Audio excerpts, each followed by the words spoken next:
okay, will be posted in the chat group.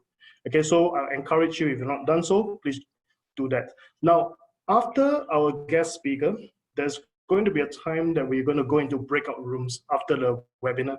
Okay, so this is a time where you can actually go in a more intimate setting, ask questions, interact with one another, and network.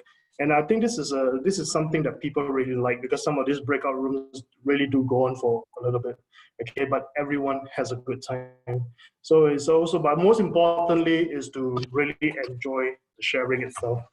Okay, so all right, having finished the house rules. Okay, what I'm going to do is I'm just going to basically share with you the Emerge Stronger webinar series is a collaboration between Brands for Good Asia and the ASEAN CSR Network. This webinar series started in May 2020 to help entrepreneurs, businesses, and organizations to connect, collaborate, and strengthen each other. Over the past few months, thousands of people in Singapore and around the ASEAN region have attended one or more of our free webinars. This has led to new business connections, collaborative projects, and market expansion for some of our attendees. Many have made new friends through our breakout sessions at the end of our webinars. If you have not done so, okay, please join our WhatsApp chat group, okay, to get the latest news and invitation to our events and webinars. I also want to thank and acknowledge our corporate sponsors, Maybank and 01, who make these free webinars possible for everyone. We are honored to have with us today, okay, Mr. Jack Sim, who will later be sharing his thoughts and wisdom on 4 billion new customers, marketplace through societal system innovation. Really, really exciting stuff. I can't wait to hear that. But for now, I want to give you an insight into the work that we are doing. I want to introduce the co-founder and co-chair of Brands for Good Asia, Mr. Alan Ng, to say a few words. Alan, over to you. Thanks, Vincent. Hi, everybody. My name is Alan, but let me share screen also, just to introduce to everybody what we do at Brands for Good. Here, and you share slide. Okay, I think some of you have heard my presentation before, but for those of you who are hearing it for the first time, this is for you. Okay, firstly, I want to thank many who have been part of our journey. Okay, as you can see, whoops, here, whoops, yeah. Okay, as you can see, many have supported us, right, and helped make Brands for Good what it is today. Our organizers, our sponsors, our partners, all right, supporting organizations, judges for the awards, and also individuals, right, particularly Prof. Su, who made this statement to me. One day when we were on stage together giving away the awards, right, he was saying that Brands for Good, if we do it well, it's really an opportunity to change the world for the better. Now, Brands for Good, I believe many of you have heard, those of you who are familiar, right? Brands for Good, our vision is encapsulated into this one word called purposeful. And as the branding expert says, right, don't just build a business, build a brand. All right, but here we say, don't just build a brand, build a purposeful brand. The Brands for Good companies believe in a triple bottom line objective, right? People, planet, and profits. We pay attention to the world around us. When we recognize a need in our community or society as a whole, we seek out ways to tackle that need with a business model while turning in a profit, right? So that's what we have been doing. We started in 2018. In 2018, 2019, the Brands for Good Award publicly recognized 67 such exemplary companies, right? We have published 2 coffee table booklet, made 3 videos, posted them on YouTube, and we have also created a LinkedIn page. So appreciate all your support. Now this year in 2020, we will be partnering with ASEAN CSR Network to organize the ASEAN CSR Conference.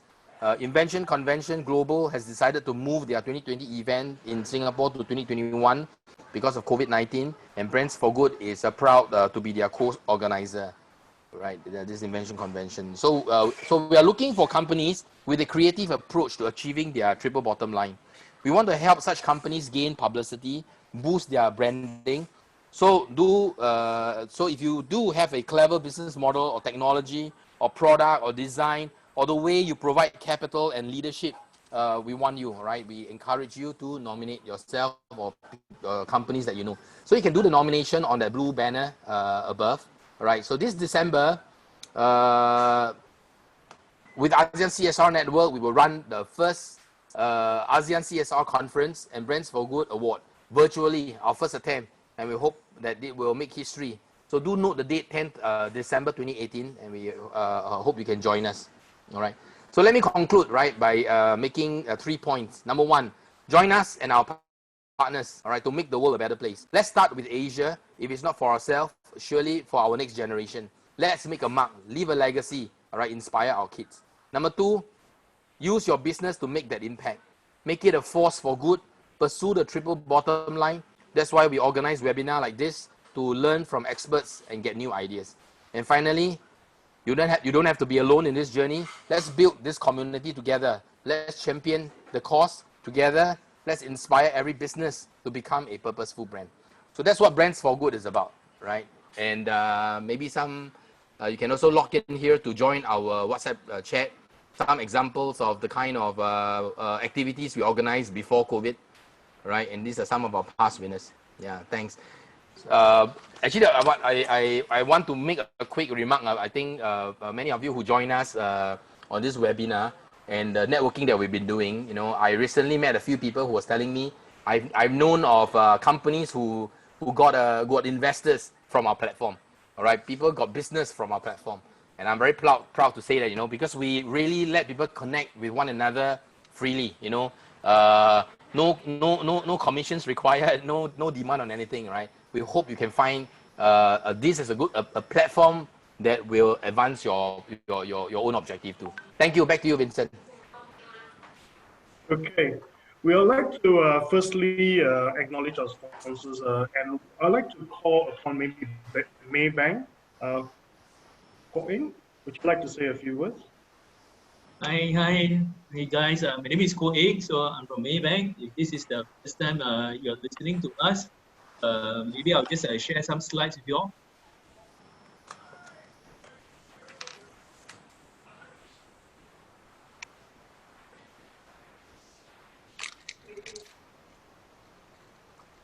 Okay, so right. So over here, we are one of the co-sponsors for together with Brands for Good. All right. So let me just give a short introduction about Maybank Singapore. So over from Maybank Singapore, right, we are one of the group's largest overseas operation outside Malaysia. So of course, the second largest would be Indonesia. So as at 31st December 2019, right, our assets is $76 billion. Right, so we have been growing in pace with Singapore since 1960. So in fact, this year is our 60th anniversary. Right, we are one of the QFB in Singapore. Other than branches, right, all in all, we have 27 service operations in Singapore in operation location. Right, staff strength, we are looking at about beyond 2,000. We have more than 2,000 Maybankers. And we are one of the 7 domestic systematically important banks in Singapore.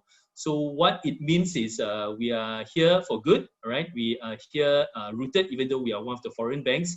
Some of the milestones that is worth some recognition is we are actually locally incorporated in year 2018. So what it means is we have committed more funds in Singapore. That also emphasize our seriousness in doing business here in Singapore. Okay, so of course, as a bank, we offer means to actually help out the SMEs because right now we are facing a crisis that we have not experienced before, not just in Singapore, it's throughout the world. So partnering with the government, we actually have a few financing schemes. So if I may just briefly bring you through from left to right. First on the list, we have the enhanced working capital loan. We offer up to 1 million in financing. All right, you can defer your principal if required, no collateral needed. The next one that is the most popular scheme that we're currently having is actually what we call a TBL. It means temporary bridging loan program. All right, this is until March 2021. So if you have not applied for this, I would urge you to apply while the scheme is there. All right, this is in partnership with the government, like I mentioned earlier. it allows up to financing of 5 million, all right? But of course, it also depends on your financial reporting, your meaning to say your revenue, your turnover, as well as tangible net worth, right? It also allows this principal repayment deferment for the first 1 year, all right? No collateral needed as well. So if your kind of business is more suited towards what we call the trade financing, right? We have the EFS trade loan as well as the loans and insurance scheme. So both are pretty similar, except that one that is a government backed as well. Another one is more like an in-house loan, right? I would urge you to speak to us if you require any of this financing. And of course, last but not least, one of the another popular product or another popular request, right, will be the commercial property financing. So right now we also offer repayment holiday. So speak to us if you need to know more information. Of course, with loans that are partnered with EFS, there are some simple criteria that needs to be met, meaning to say your company needs to be registered and operating in Singapore. At least 30% of the local shareholding must be with either Singaporeans or Singapore PR, right? Of course, revenues are too big beyond our SME definition, right? We have to refer you to other parts of the bank for financing purposes. All right, so let's keep it short and sweet. I look forward to communicate and discuss with every one of you during our breakout session. All right, so this is it. I shall pass over to 01 Xing Yi to take over the stage. Thank you. Okay. Thank you.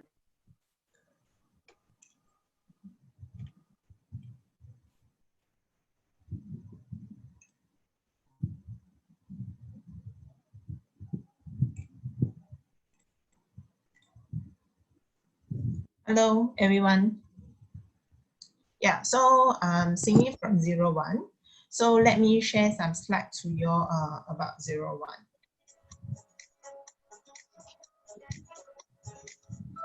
Okay, so 01 was founded in 2017 as a mobile virtual network operator licensed by MDA. In March 2018, we launched our unlimited data plans.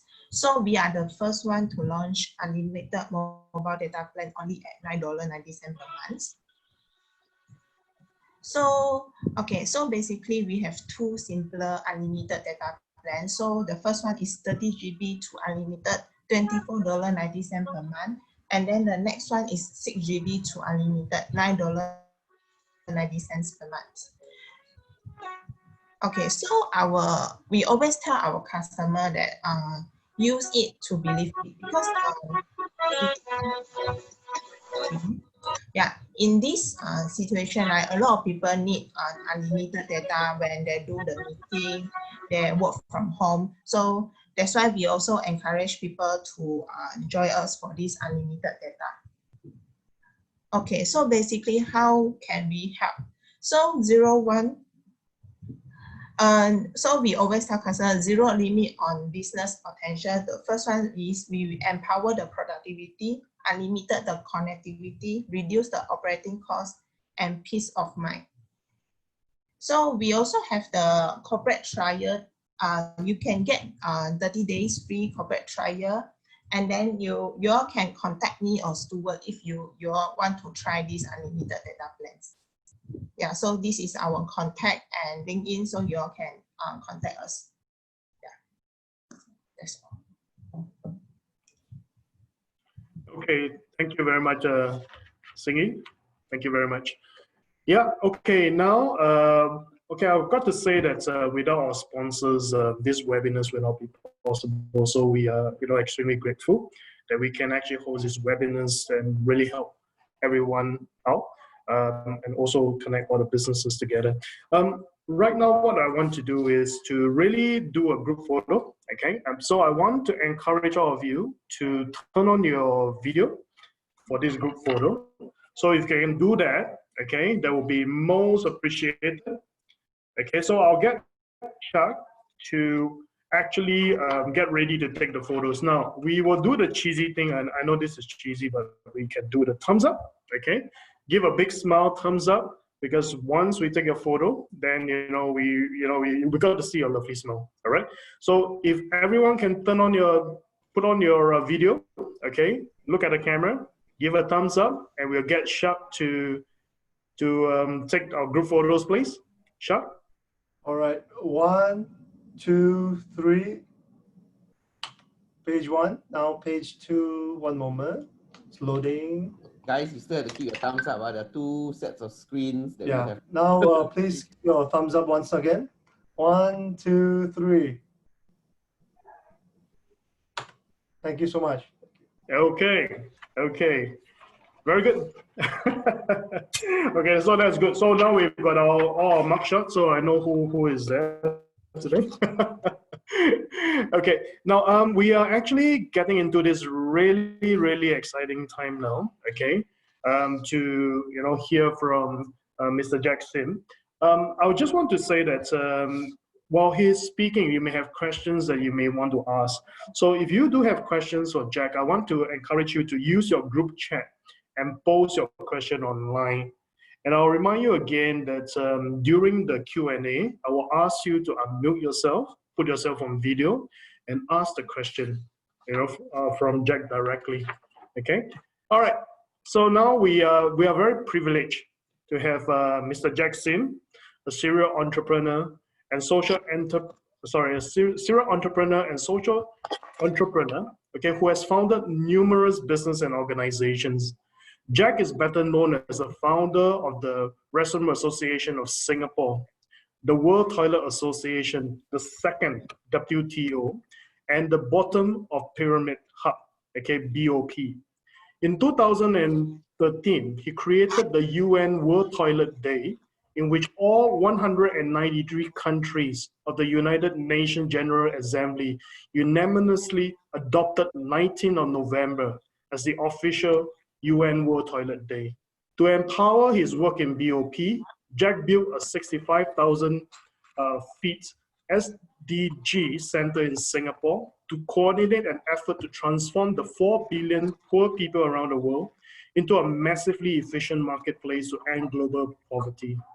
Please welcome Jack with a thumbs up with an applause emoticon as he comes and share his thoughts on stewardship, as his thought on the 4 billion new customers marketplace through social system innovation. Jack? Thank you very much.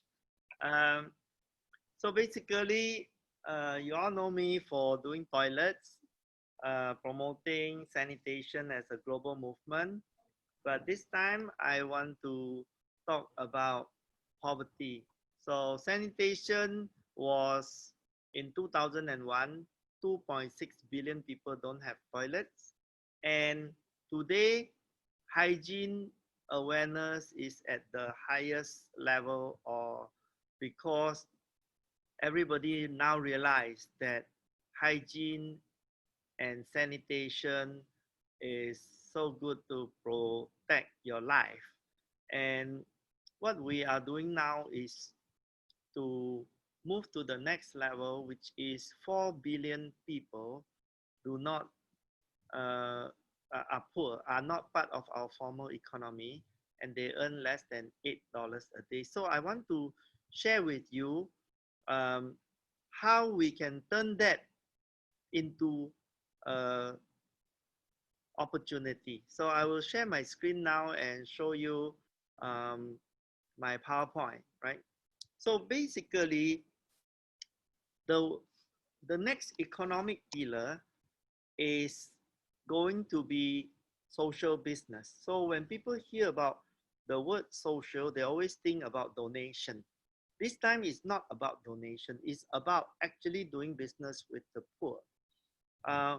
When you think about today's COVID situation, oh wait, how do I go? I have to next. Okay, the COVID has infected so many million people and 570,000 deaths. It's caused a lot of global shutdown, recession, and the scale of the damage is rising. And also right now we are entering into depression. Yeah, we are entering into all kind of unforeseen circumstances, about 200 million people are going to lose their job. In Singapore, the job losses is expected at 200,000. Next year will be much worse. And the government is only trying to bring 100,000 jobs. Many of them is traineeship and temporarily subsidy. So I think in a shrinking market, you actually is very, very difficult to create jobs. In fact, you are losing jobs. You are trying to reduce the number of losses by some stopgap measure, but generally, you are talking about a big problem because demand is shrinking, right? And so where is the new customer? If you want to have all this current factory over capacity and the labor misallocation and the people sitting at home having no job, then you need new customers. So formally, there are 4 billion poor earning less than $8 a day, called the base of the pyramid, which is why we call ourselves the BOP hub. These people are actually people who are consumer. It's just that they earn less, right? They earn less, but they still buy things. They still buy water, buy education, buy food, buy housing. But because market business is good, the rich and the middle class was providing enough business for the companies, so the companies ignore the base of the pyramid. So 4 billion people are basically more than half of the 7.8 billion population of the world, and they are outside our formal economy. But now it's different. Now we have no customer. So at least some customer is better than no customer. So the base of the pyramid marketplace becomes very attractive now. So how do you get to the base of the pyramid? Well, every year there is $150 billion of foreign aid donation, plus there's a lot of billions of private donation from individuals, from foundation, but all this money goes into not very effective use. A lot of the time, the big NGO use it to pay salary and to pay fundraiser who will raise more fund to pay fundraiser again. And so there is the McKinsey consultant, that there's a lot of people that you're paying, not the money don't really go down to the ground. And even if you go down to the ground, it did not create a continuous business model if you do it with donation. So the World Bank has also a lot of problem. They put another, they already say that COVID will push another 100 million into extreme poverty, but the total number of people who don't have a job will be 200 million. That means this 4 billion poor is now going to be 4.2 billion poor because of COVID. And they don't have electricity. So the opportunity is here. 1 billion don't have electricity. So you want to supply electricity to them with solar panel and all this, that's a big business. 1.3 billion don't have lighting. So if you have solar panel, electricity, you can have lighting. 1.6 billion don't have adequate housing. So low cost housing, slum resettlement, these are all businesses. 2.5 billion don't have toilet, 2 million die of diarrhea every year. This number is now falling, but still that's big numbers. 4 billion don't have internet. So if you are providing Wi-Fi and providing cell phone, this is 4 billion new customer, and they all want to buy cell phone, right? There are 4.5 billion where their sewage is not treated. So even when they have a toilet, you flush it and it goes into the river, it goes to the sea, it goes into the lake. And so that's another sewage treatment business. There are 820 million starvation. And right now, because of COVID, this is more than 1 billion now. So every year, 9 million die of hunger. And right now, I think this year it will be probably 12 million dying of hunger. 780 million don't have clean water, so they need filtered water.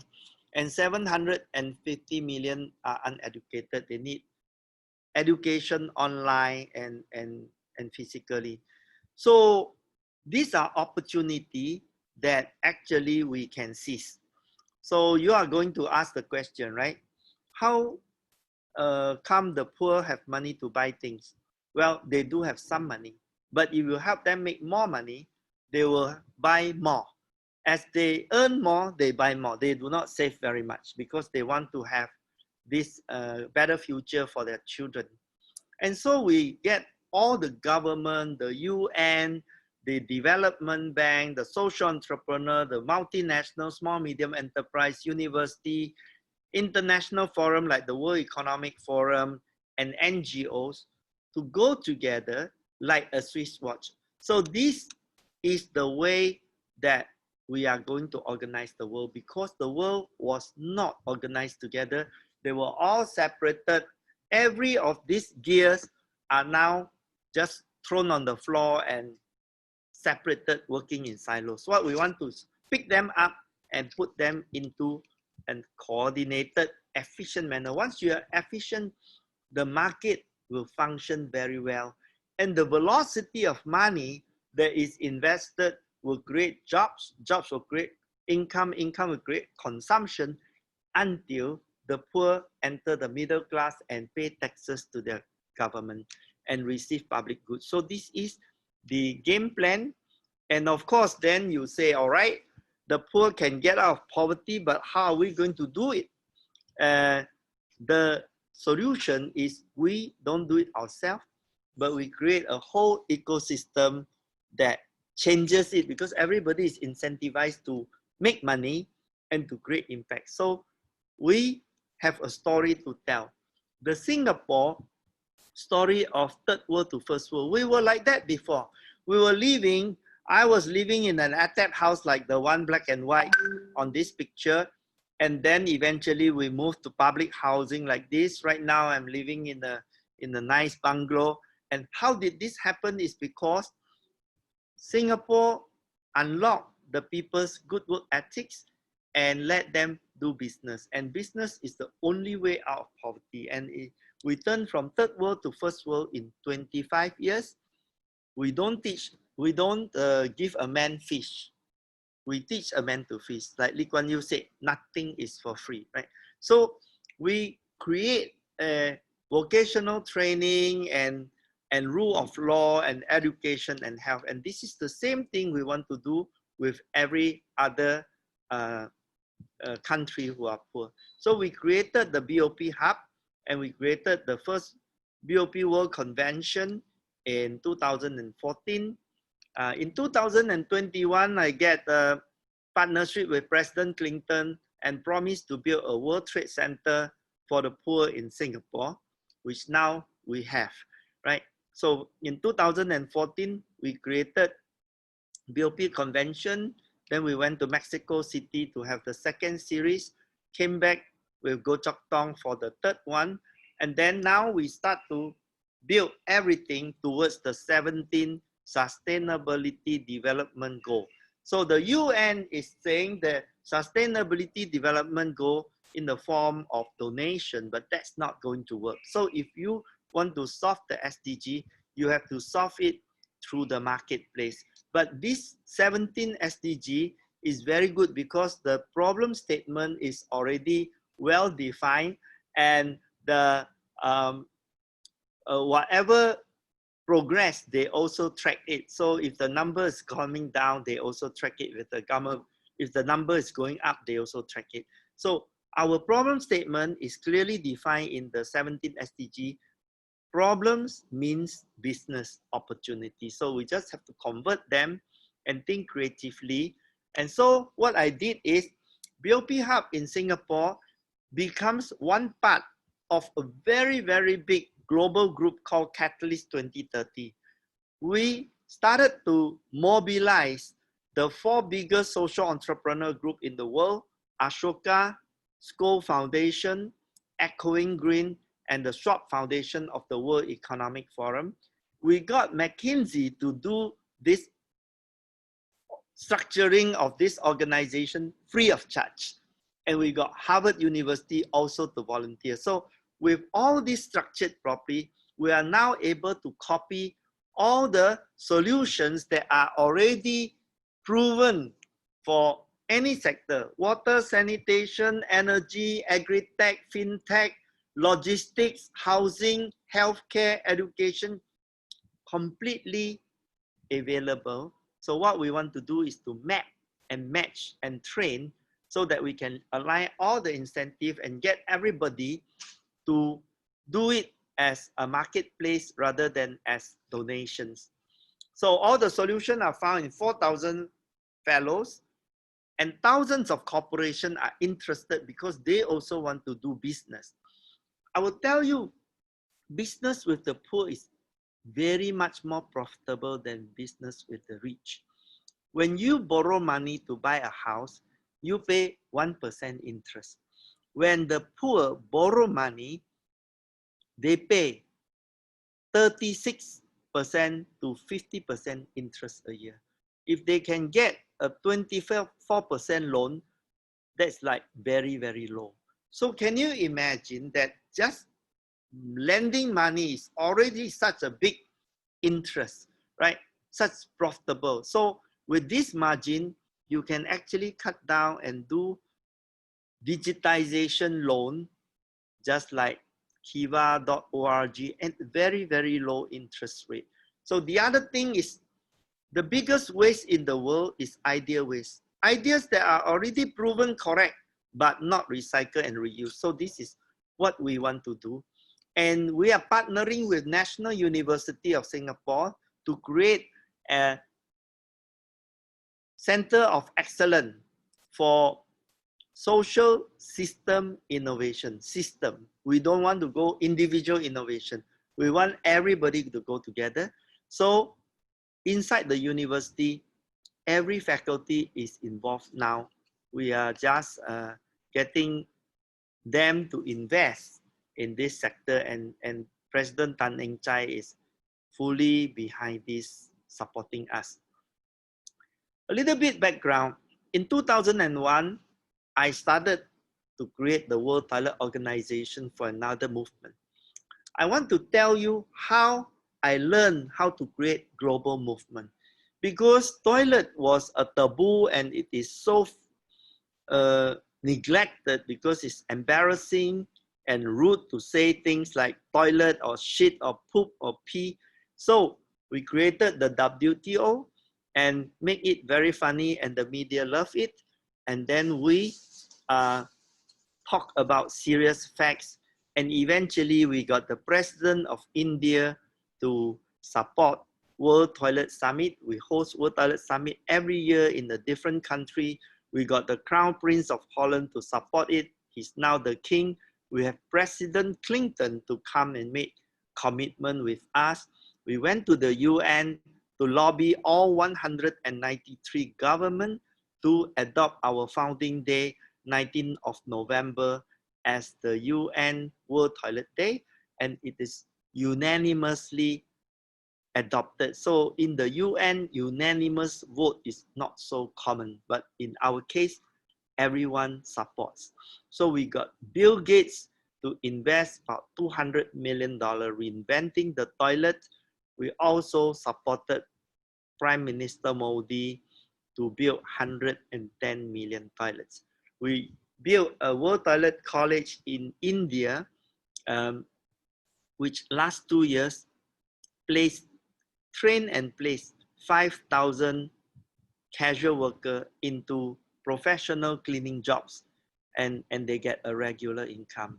And if those of you who are Indian, the picture at the bottom is Amitabh Bachchan, the Bollywood star who donated and support us in this program.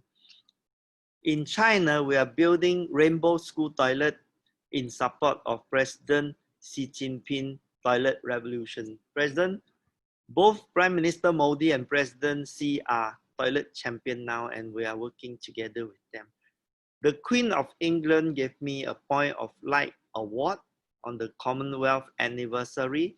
And so the whole system of change is telling story, creating leadership, moving politicians to use our agenda to win election, bringing celebrities like Matt Damon, Jay-Z, Coldplay to perform at our event, and then the academia to produce the authentication and the evidence research for our cause, and the donors to join in, and public policy to allocate funds, and then social entrepreneur and NGO can collect the money and people get toilets. So by designing incentive for everybody individually, we are able to create an entire global movement just from a small office in Singapore.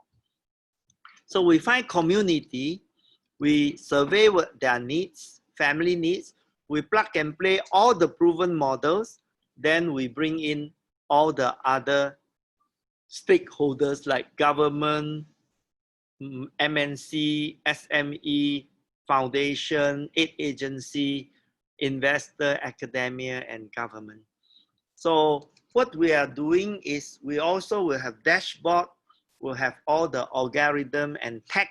So we want to train people on exponential mindset. Don't do little things. Think of solving problem at 1 billion level, right?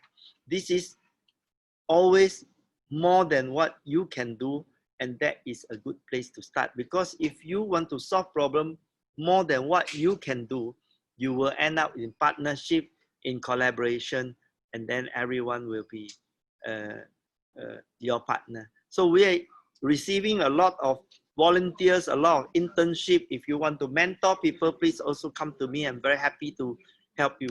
If we think about farmers to the table, from farm product to table, coffee you drink at Starbucks is $5, but the coffee inside the Starbucks is only 5 cents.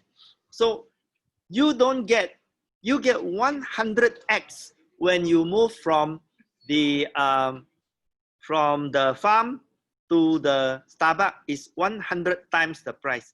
For chili, it would be about 30 to 50 times the price. So for every small medium enterprises who wants to convert their product, you are competing on the product, on the price, on the taste. But now I give you an additional competitive edge. You are now able to sell your product also with a story.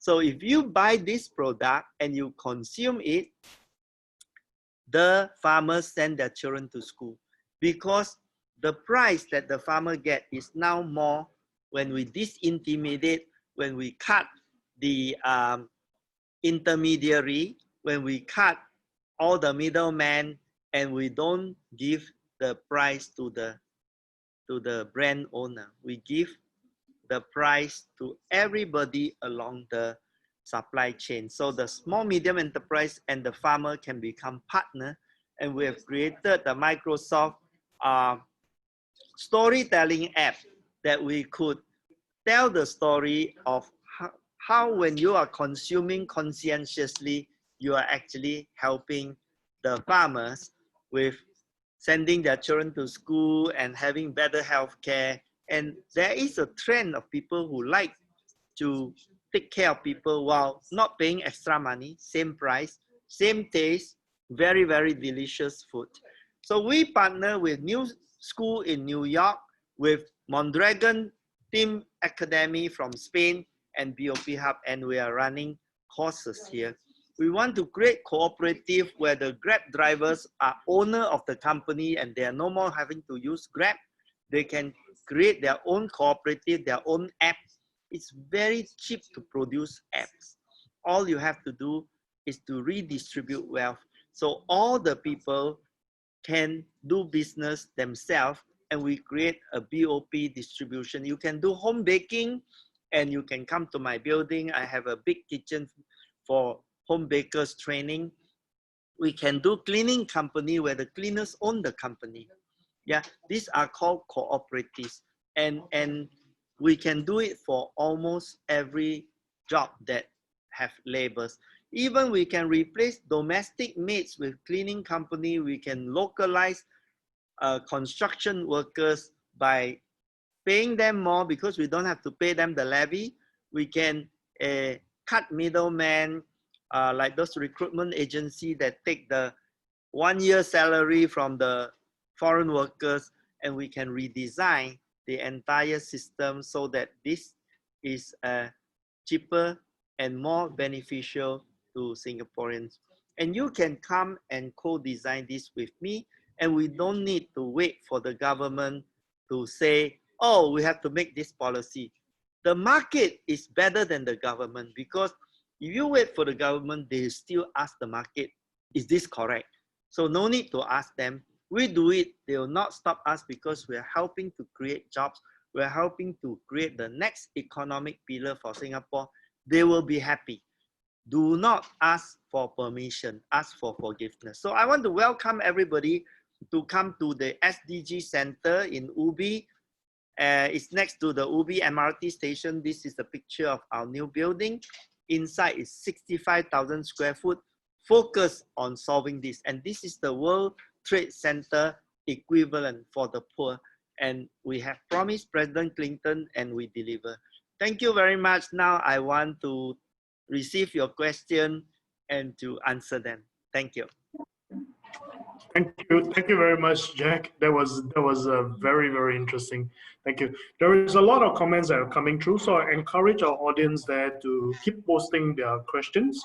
There's some questions already in the pipeline, but there's also a lot of people just basically, validating what you're doing, and also saying things like, cleanliness is next to godliness. Ideas recycling is time to come. Come to Cambodia, lots of things to do. So I think a lot of the audience are actually, really, really resonate with the message. And thank you, Jack, for giving us such a concise and such an exciting and such an insightful, look into the work that you're doing. What I want to do is I want to go according to the number of questions that have been posted, and maybe to get that person to unmute themselves and then to ask you the question that I have posted directly. Okay, so the first question that I have received is, okay, this is from Jim, from Innovate Consulting. So Jim, can I get you to unmute yourself and put yourself on video and to ask Jack the question, which is actually a very interesting question about political agendas. Yeah, hi everyone. Jim Nava here from the Philippines. Just to tell you something about the work that I do, I'm a business consultant. I do basically marketing and branding. The question I posed Jack was, it was interesting that he was talking about, affecting social change. And he was talking about, if I'm trying to recollect, all these world institutions, including government, social enterprise, world financial institutions, all shared organizations, but we do know, and we live in the real world, and we do know that each component of this organizations, as we call it, they have their own agendas. I mean, and if we just look at countries themselves as political organizations, they all have their own political agendas. So how do you create change in such a politically charged atmosphere like we are experiencing now, doubly charged, I guess, by the current pandemic situation? So basically, the government, if they were running properly, then normally all problem will be solved. So in countries like Philippines, there are a lot of people self-organizing.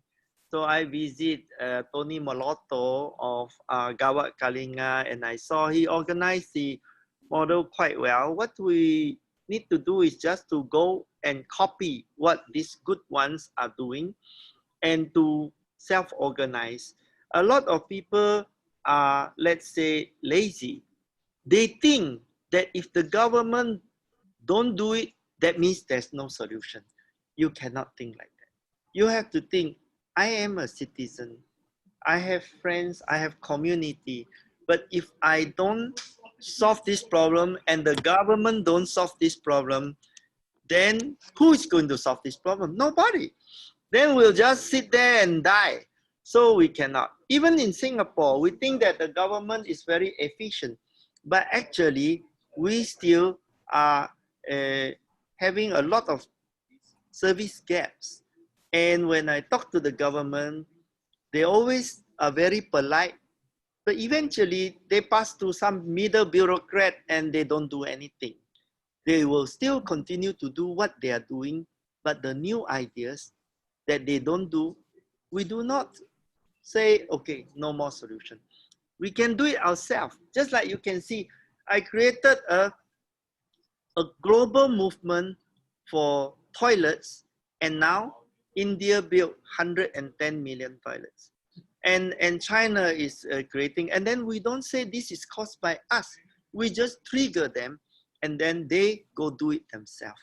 So this is the way to think forward is always that other people do it. Doesn't matter who takes the credit, but we take responsibility. And in any country, let's say we are in Singapore, you are in Philippines, you might think Singapore is very well managed. Okay, comparatively well managed, but problems still always there. So when we start to take ownership, we will be better than we wait. Yeah, don't wait for the government. Thank you very much, Jack. Vincent, if I may, can I have a follow-up question posed to Sure. Jack? Yep, sure. Carry on, Jim. Are you saying that that you can effect change socially? Basically, what you're trying to do is, and I hate to use the word bypass, but essentially you're bypassing government and effecting change by taking the leadership role if government cannot provide it. Yeah, you must. And the leadership role is not about collecting some money. The leadership role is about creating the marketplace for it. Imagine that now we have 80 people in this room, right? In this call. Let's say 80 of us are all poor, right? But I start to sell drinking water because I create some water filter. I will sell you drinking water because you need it. You will pay me some money for it. After I collect this money, I'm going to buy something. Maybe I buy food, and I take the money. I buy education. So I will create jobs for the food vendors and for the teachers. And then the teacher take my money to go and buy something else. And suddenly GDP is created by the marketplace, and the velocity of money just passing money to one another create jobs. So this is how economic growth happens. Entrepreneurship. If you do business, then you need ideas. You say, oh, but how do I start? Then you come to me, you say, I want to start a business. I'm not asking Jack for money, but I'm asking for business model. I'm asking for ideas. I'm asking for how the other people have done it. I want to copy. So I say, I will let you copy. Which is the thing you want to know? Do you want to know drip irrigation? Do you want to know healthcare? Do you want to know education? Do you want to know how to build houses or toilets or water filter? I can refer to you all the people who are already doing it, and then you copy. Suddenly, you can run an economy. Just imagine that Jim Nava, you are the president of Philippines. What will you do? Just go and do it and pretend you are the president. Well, I'm not, but thank you for that. And thanks for the answer, Jack. Thank you. Thank you very much, Jack. Thank you very much, Jim. Yeah, I mean that is really food for thought. Imagine if you are the president. I think what Jack has done in his life, he has also shown us a way. You know, you don't have to be Bill Clinton, okay, or you don't have to be someone that is so powerful in order to get 193 governments to agree on something that is that will change the world. You know, and you know that is really amazing. Okay, I have other questions as well. This one is from Rolando Victoria. This one, he's got actually a couple of questions. So, Rolando, can I get you to put yourself on video and on the microphone and maybe compress your question into something that you can ask Jack? Thank you. Yeah, thank you very much. My question to Jack is, since my organization is already working in partnership with water.org for water sanitation, can my organization still do partnership with the WTO? Of course, you can do. It's not like you can only marry one wife, right? You can have many friends. So please contact to me. Just tell me what is the problem, and okay. And this is not about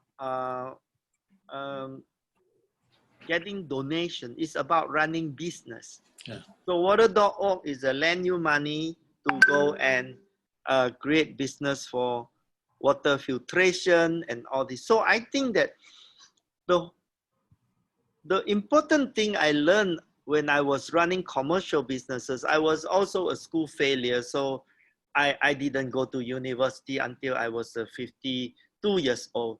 And so I learned that there is no such a thing or that is profitable and nobody want to invest, all right? So if you go and ask for donation, you never get money. If you ask for investment, the investor will ask you, can this make money?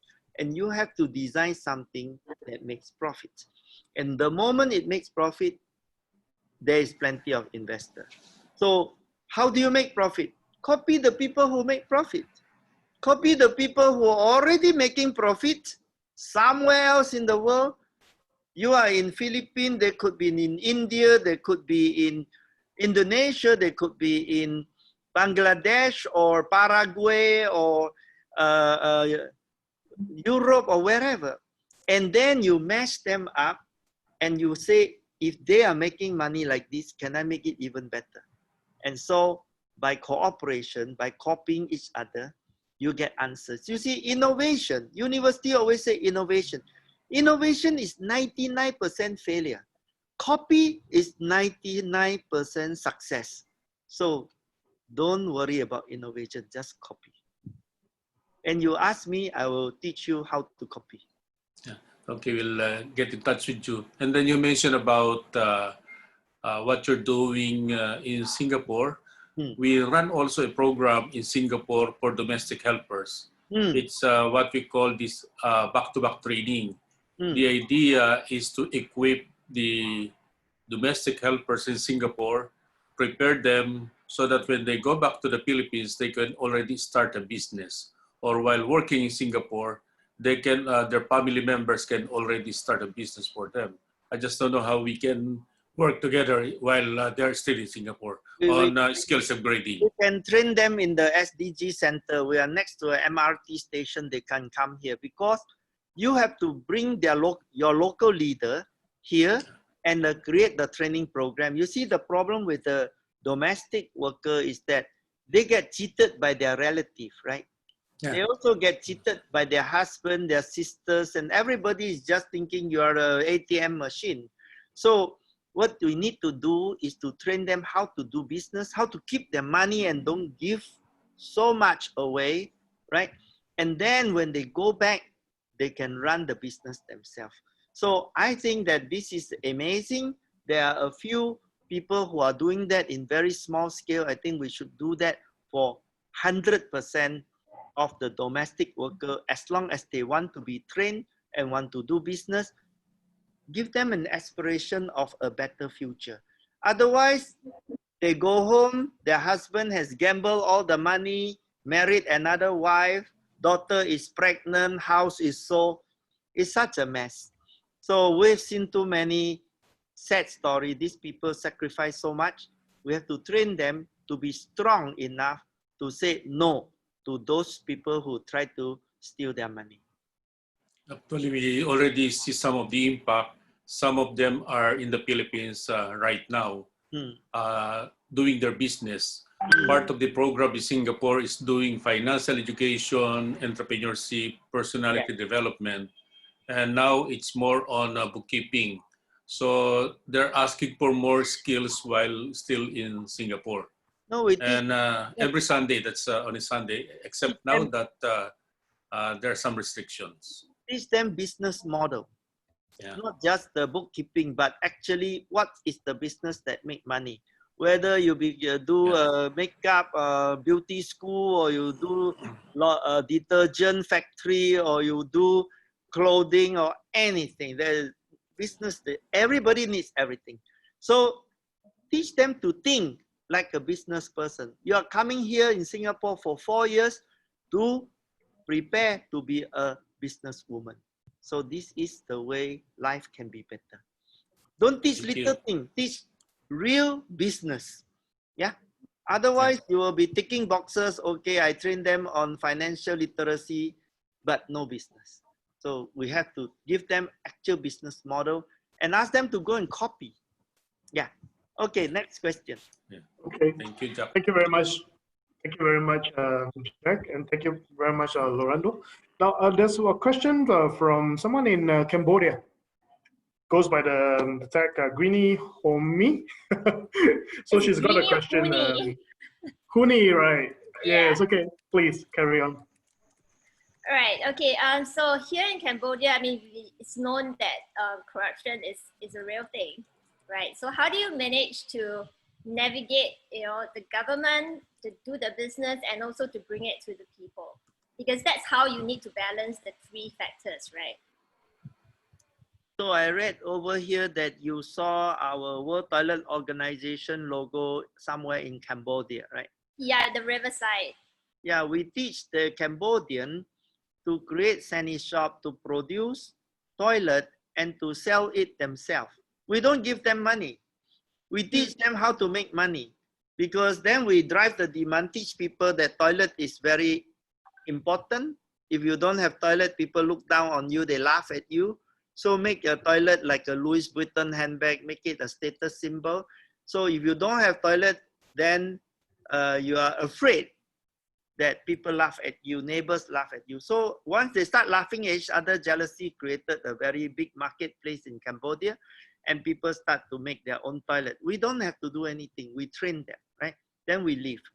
So you are mentioning how to deal with corrupt politician. Well, politicians in the world are mostly corrupt. Yeah.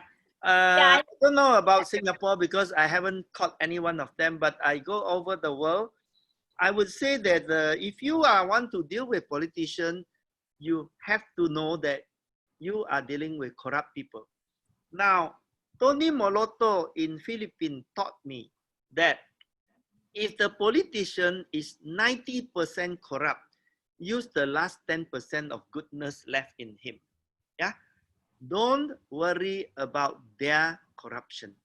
Worry about using them to solve the problem. And what does politicians want? They want to be popular.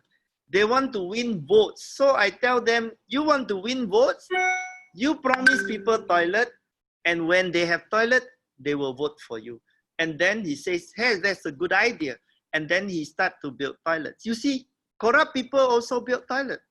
So you have to go according to what they are incentivized on. Yeah. Yeah, I understand because I'm actually building eco villages here. Yeah. And yeah, and it's because going eco, going green is like really something new to a lot of people, even Singaporeans. Right? I'm talking about green buildings and all that, but there's a group of Singaporeans here. They've been here for like 20 over years. But when I mention green building, like, oh no, it's too expensive. I'm like, hey, no, really, if you do it right from the start. No, you right? don't moralize a problem. You want green because of something, because it's cheaper, better, easier.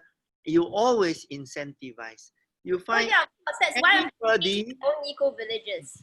anybody who don't come to your eco village, you find out why the people who came, and then you find the people who are like the ones who came, and the one who don't want to come, you have to incentivize them.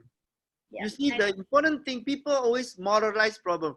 Oh, government have to be non-corrupt. Everything has to be done correct. And then nothing happen. So you don't get angry with the people who don't come. You go and find out from the people who come, why did they came?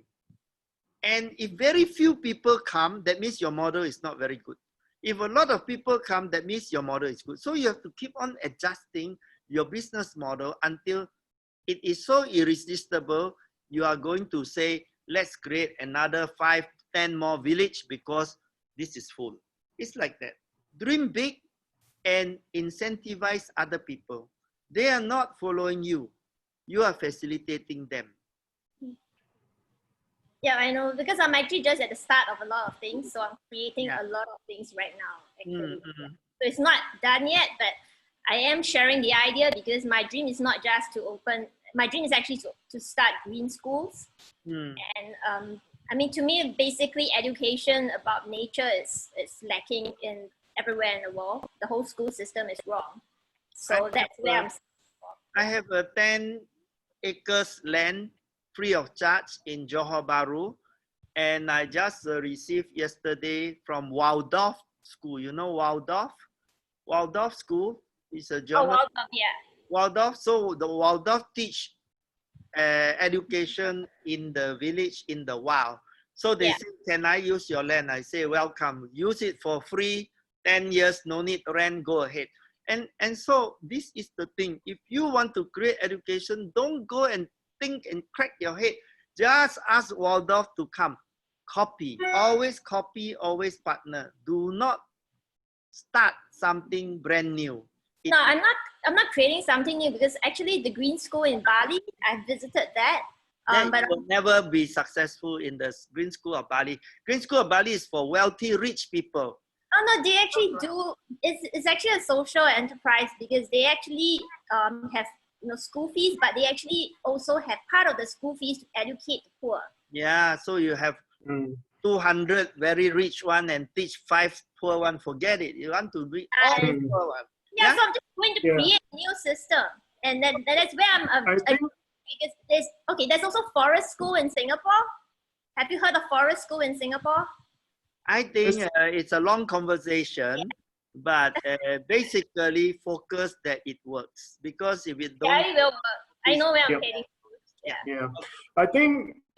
Yeah, thank you for your question, Huni. I think we we should always, when we ask questions, let's be specific, and the advice that is given to us, let's appreciate that. But I also have other questions that other people have asked, so let's be respectful and of other people's time. And thank you for your asking question. Okay, and thank you, Jack. Okay, for answering. I would like to ask Alan. Alan, as the next person, he has got some interesting question about fundraising. Alan, thanks.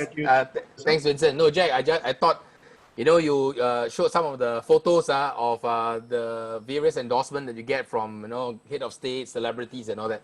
I'm sure it's a long journey, before you get there. So I think for some aspiring social entrepreneurs, of course, hoping to get the kind of endorsement or that kind of financial support, what is the strategy and maybe what are some of your learning curves that you can share with us? Thanks. So every time you want to fundraise or get partner, it's the same. Think of what they get, and they have to get more than what you get. And if they get what they get, they will be your partner. you are not asking people to help you. You are going to help them. So you have to find out, let's say now I partner National University of Singapore, and they are going to give me 5 employees free of charge, and they are going to invest in creating this new center of excellence for social system change. Why would they want to do that?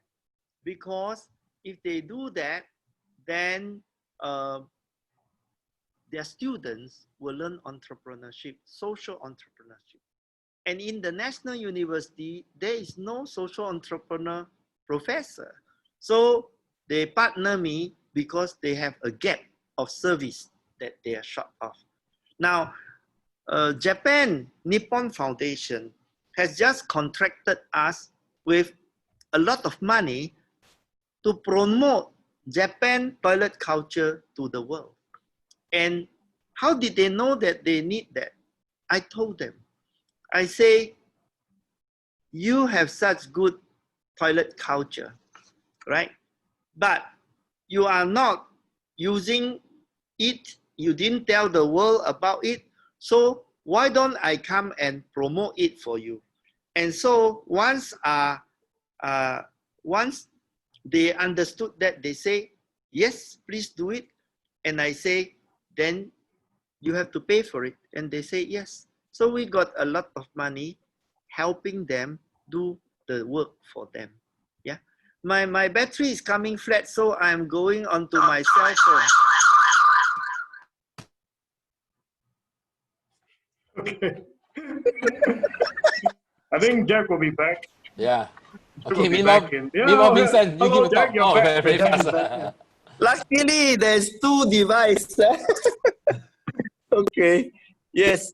So please continue to ask your question. Doesn't matter. Jack, maybe I ask a follow-up question, Vincent, if you don't mind. Yeah, Ken, sure. Yeah, Jack, I know you had a vision about your SDG office, or you call it BOP office, right? Maybe Yes. share with us your vision about the place. So I think if you come to this new SDG building, you will find we have co-working space, and Brands for Good office is also over here. And we have a place, a canteen, which we can convert into baker's training room. We have got offices that you can also rent, and we have got podcast room. We just created a podcast room, and then we have soundproof pod and all that. So what we want to do is to create an entire community of people interested in the SDG. And I'm not talking about just charity people. In fact, I'm more interested in social business, social entrepreneur, and commercial business. So for example, this Friday, I'm going to talk to a company called Xinhuadi, which is Zheng Sauce. And I'm going to, because they are expert in producing sauce, right?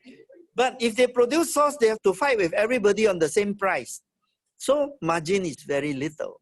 And then you go through NTUC, Fair Price, and Cold Storage, and Giant, they take a lot of your money away. So the margin is very little. But what if we change the whole game? We say, you are in the food business, we're going directly to the farmer. What species of chili do you want them to plant? We find the one with the good weather, whether it's in Andhra Pradesh or in Indonesia, wherever. Let's find the farmer, take from the chili farmer to your chili sauce. What is the value addedness? 30 times. So what is needed? Branding, recipe, manufacturing. Manufacturing we can outsource. Branding we can do together. Maybe the brand is called Farm Direct, and then you can buy farm directly, and then we can say fresh chili sauce rather than dried chili sauce. And then we can value add. So how do we design the product which is better than the other product that is available? So slowly, slowly, we will develop for this small medium enterprise called Xinhuadi a profitable model that will involve the lab in Singapore Polytechnic. We will involve the business student researching, and then eventually we give to this Sinwadi a new business model that have a storytelling app. When you buy this chili sauce, the farmer is going to send his children to school. People say, wow, this is a whole new way of purchasing. This is a whole new way of consumption. And people want to do good without spending more money. And this is the way we want to do it. And we can do it starting from all the food industry into fortified rice, how to put vitamin in the rice. We can then do it with solar energy people. We can do it with water filtration people. We can do it with cooking stove. Everything that the others are doing, we can copy and we can replicate. Yeah. Thank you very much. I've got a question for you we will myself. have a whole community of Singapore multinational small medium enterprises, investors, students, and all of you will be here talking about how to build a fairer world that is sustainable and not charity. Thank you very much, Jack. So how do, like for example, like SMEs and companies and organizations, how do we connect, with your organizations to get involved? Maybe some of us may go, okay, we've got spare capacity, we can contribute time. Some of us can contribute resources to be a part of this vision that you have. How can we do so? Oh, just contact me. I put my email there, and then we can start talking about real work. Because most of the time, we go to the internet and social media, we see people talking but not doing. So in our case, what we want to do is to make doing. And we should do it such that it is profitable but also have purpose, because people wants to feel good about themselves. At the end of your life, you want to say to yourself, I did something good. It was not a wasted life. I didn't spend all the time grumbling. I actually did something. So I think this is how we facilitate. Just contact me. Yeah. Okay. I think it's also very in line what Brands of Good Asia is doing, being a purposeful business. And what you're talking about, Jack, is actually leaving a legacy that matters, a legacy that actually reaches out to communities, and bigger than, obviously yourself, but it's a legacy that touches touches on the lives of a lot of people. Okay, we actually have come to the end of our questions, but there might be some people in the audience that may want to, for those who have not had a chance to maybe ask questions, if you could put up maybe your hand, if you would like to ask questions. And Shak, can I get you to monitor and to see whether there's anyone who would like to ask questions of Jack? If not, we might go into our breakout rooms early so that we can actually go into a more intimate setting where we can actually communicate and to network with one another. Yeah, CW who raised his hands. Yes. CW. CW? Yeah, somebody. CW, would you like to ask your question? SK raised his hand as well. Rodney as well. Oh, SK as well, yeah. Please kindly type out your question, or perhaps you can just turn on your mic and speak your question, as well as your video. In the meantime, I have a question for Mr. Jack Sim. Actually, it's a great honor. It's really a great honor, sir. And what I wanted your thoughts on basically what is your thought process, or what is the process of research that you go through when you try to find out what are the best practices, and how do you teach people how to copy, basically? So how do you find the best practices, and then how do you make sure it's copied in a way that's really works well in different contexts, in different environments? So we have at I'm a social entrepreneur under Ashoka. So Ashoka has about 3,500 social entrepreneur. We categorize them into SDGs. So there are 17 SDG, which is the part that they are good at. So we already know so many. So then we have a short foundation of the World Economic Forum. So again, these are social entrepreneurs that has gone through rigorous, robust due diligence, right? And then there's Gold Foundation from Oxford University, and then there's Echoing Green. For the World Economic Forum, then I have access to all the CEO and all the big companies in the world, including government, president, prime minister, then the UN system, and then the top rock star academy professor, right? So once a while, because of this, we also have some musicians, some movie star join us. So this is the type of thing, if you curate the purpose and the crowd, they will bring their friends, they will bring their own crowd. And a lot of time we leverage other people to do it. So if we want to raise money for an event, we don't want to raise money. We say, you host the event, you pay for everything, we'll bring all the media here, you pay 300,000 US dollar and you get $30 million of media coverage. If this is a good deal, come along. So I'm a media magnet. I just went on BBC 10 days ago and I have my program listened to by 97 million audience in BBC World Service on the Outlook program. If you go to BBC Outlook, Jack Sim, you get. So this is the way, if we are trying to solve a problem, it starts from storytelling.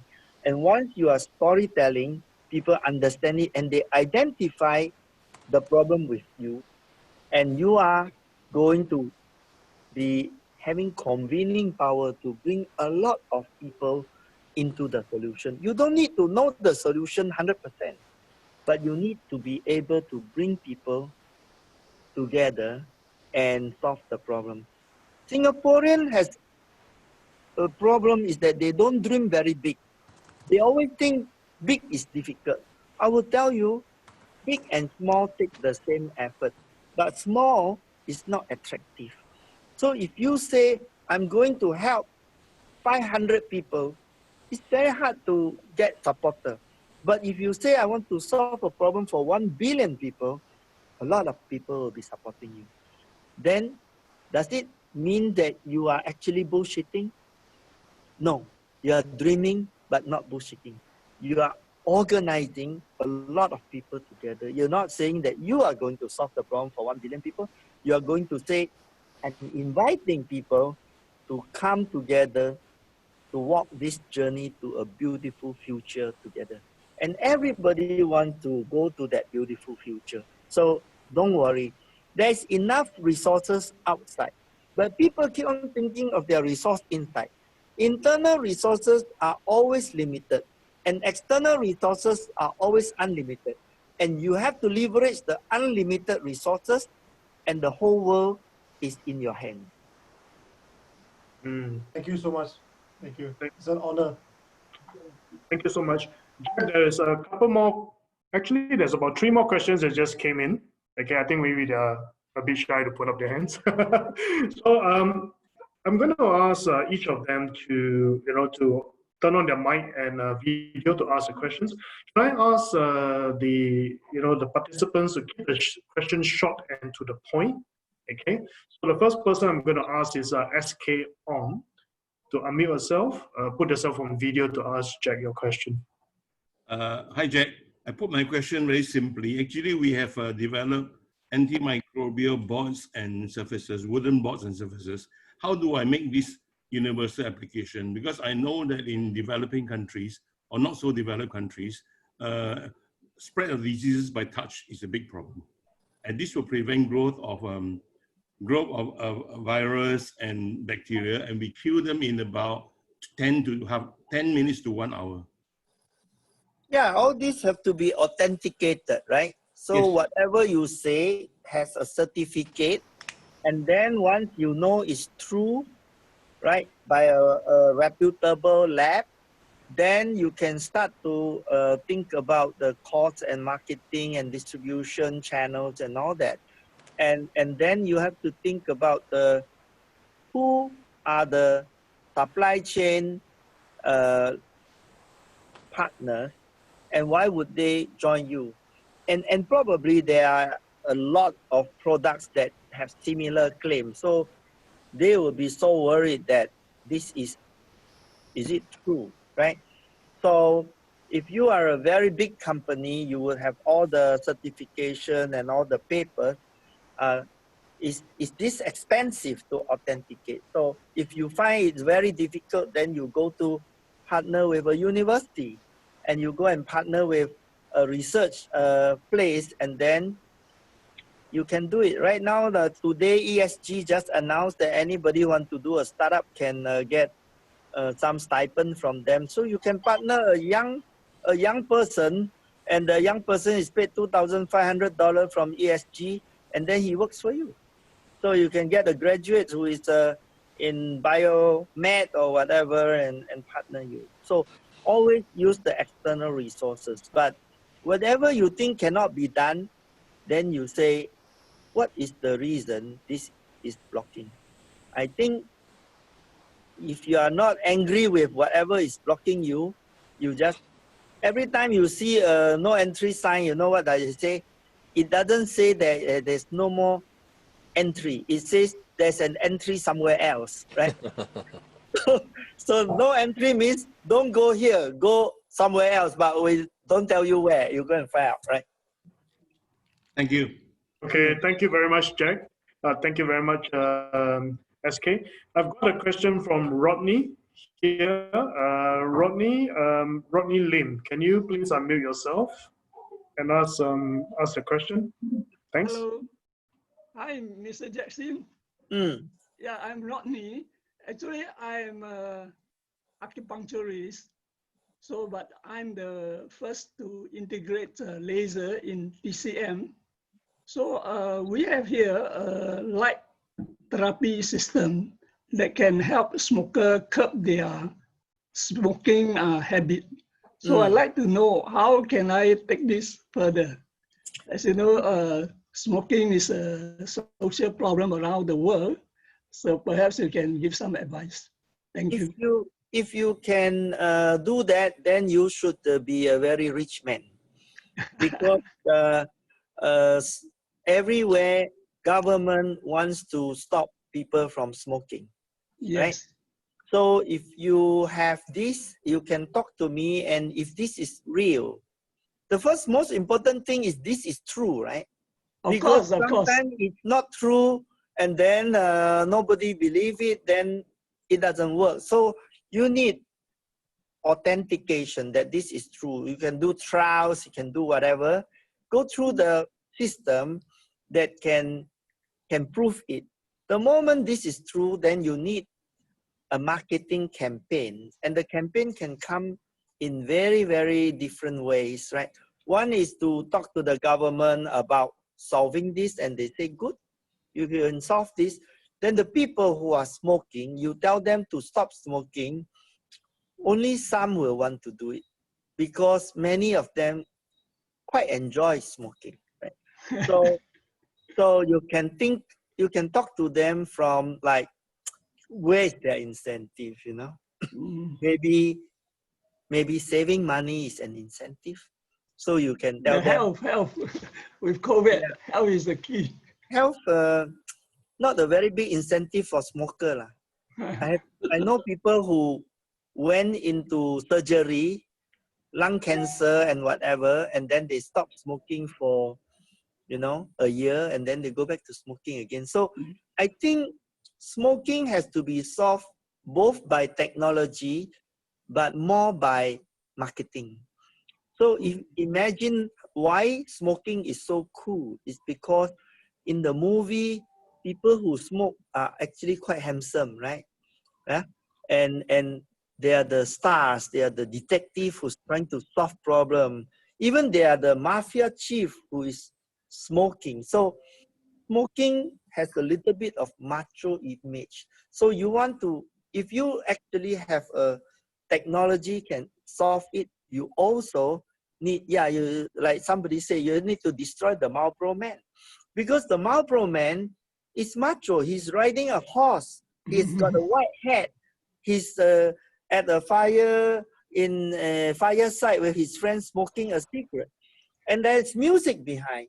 So if you were to want to promote a technology, maybe you need to create a whole series of videos of smokers that look very scruffy.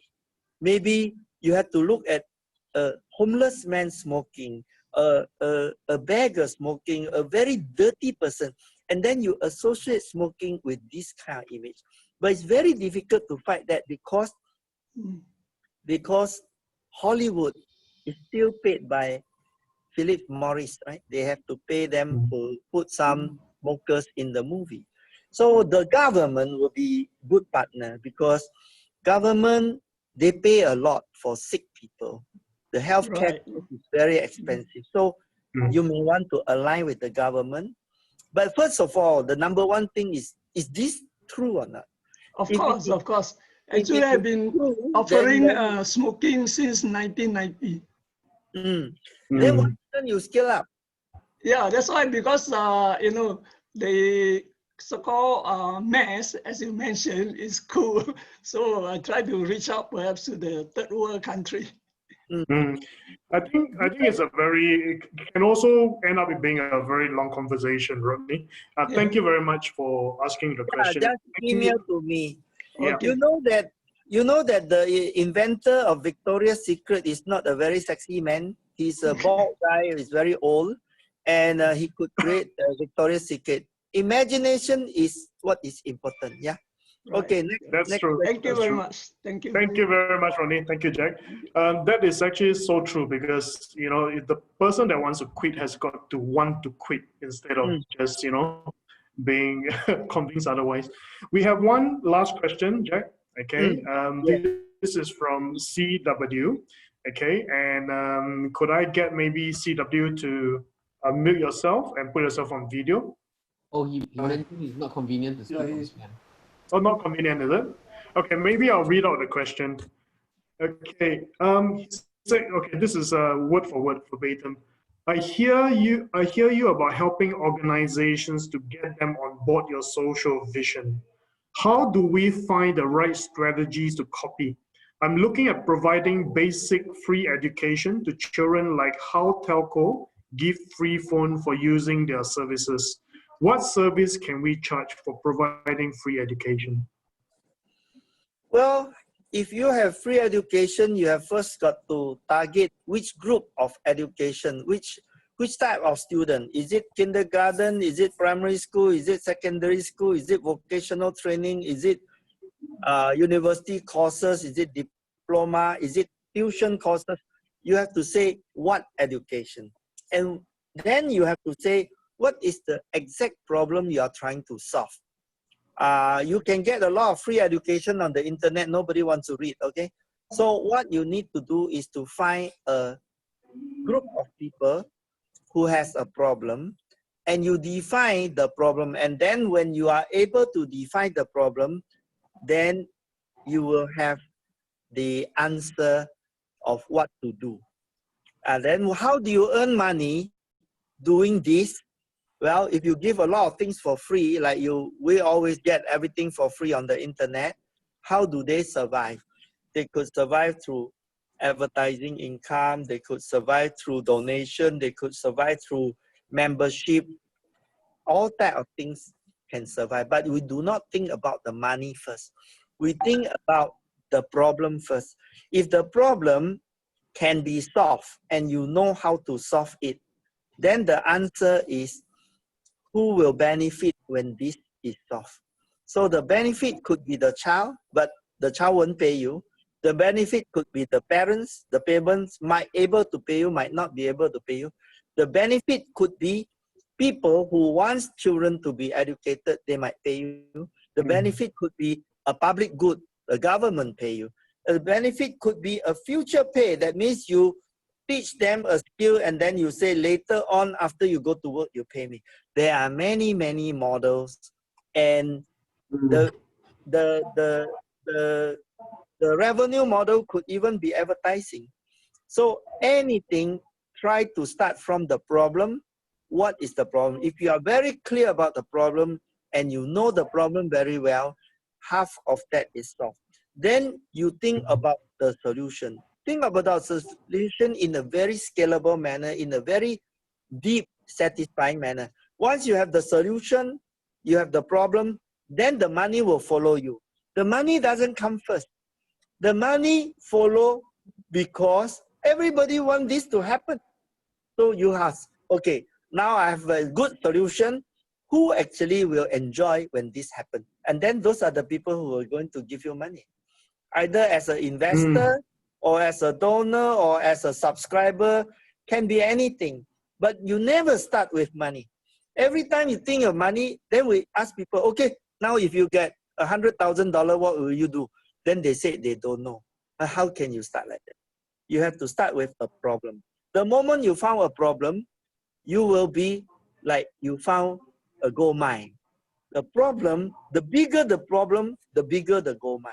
And then you say, all right, this problem is I'm so lucky I found a problem. Then I'm going to solve it. And how? Then you start to immerse yourself into it. You have to love the solution. You don't need to know how. You just have to want to solve it. The moment you want to solve it, your brain will start working and you will find other people. Yeah. Everything ends up with love. Thank you very much, Jack. If you love, you will find answer. If you are afraid, you will never find answer. Most people are afraid. That's why they never find answer. If you are not afraid, you're fearless. Then you will have love. Yeah. Thank you very much, Jack. I really, personally, I learn a lot from you. You're inspiring, to listen to. I mean, a lot of things that you say resonate so much. I believe with a lot of us as well. Having a belief in what you do. It's not about the money. It's about solving a problem. It's about thinking it through. It's about, being bold, stepping out. Don't let people tell you what you cannot do. Because if your belief is strong enough, okay, you can do anything. And it's also about collaboration and cooperation. It's about looking at the people that shares your vision and going forward. So these are really very powerful ideas, Jack, that you have shared with us today. And I really, on behalf of our audience, I just want to say a big thank you, because it's been really great to have you share with us. And it is so much that we have learned, and thank you so much for your time to do so. Thank you. And before happy to be a Brands for Good partner, and that you are occupying our building. Please bring more people to come and do good for society. So we can go to the SDG center to say to look around and say hi to you if we are in that area, Jack. Yeah. I'm not here every day, but just let me know. I'll come, and everybody, you should all come and take a look, because there are so many things you can do. But don't live a life of fear. Live a life of purpose, and be fearless, and dream of things, and then believe it can happen, because you have only one life. Use it. Yeah. Okay. Yes. I want to sort of put an invitation out for everyone to sort of come on down to BOP, and in case you guys are not on our WhatsApp chat, please join. You can also reach out to me there and get details of the space. We are there. Yes, I have a space. I think we're the first to sort of move in and took a leap of faith with Jack here with his space. I hope you guys will also come and be there.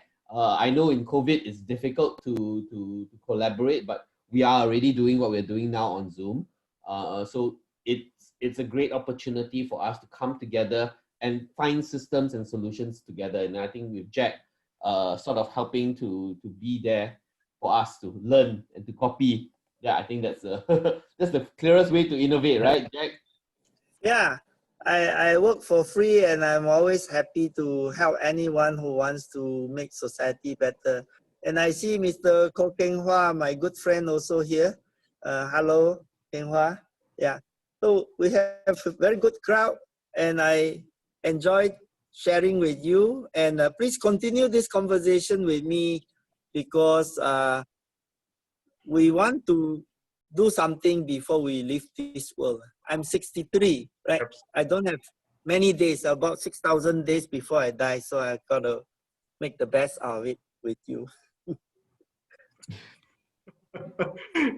Jack, it's really been wonderful having you. But we're going to go into the next stage. I mean, this is the end of the webinar, and I want to thank you, for sharing with us.